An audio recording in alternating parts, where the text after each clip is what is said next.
Hi everybody and welcome to another video. Today I'll be showing you how to unlock any phone from any carrier through a simple and free method.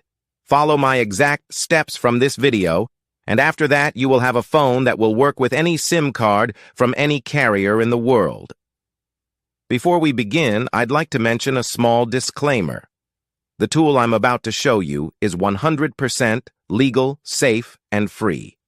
We won't use any type of hacking or illegal bypassing method to unlock your phone.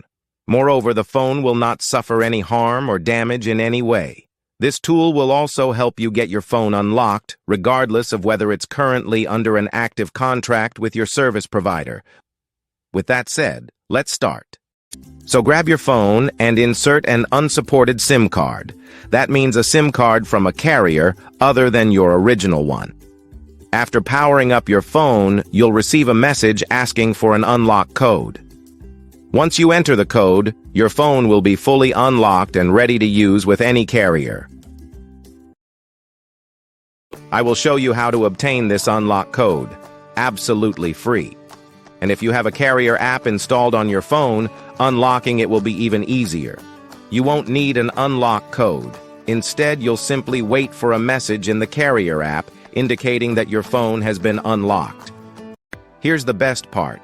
You can unlock your phone for free on this website. Just follow the instructions here, and you'll unlock your phone for free using a simple method. Thanks for being with us. Until next time, take care.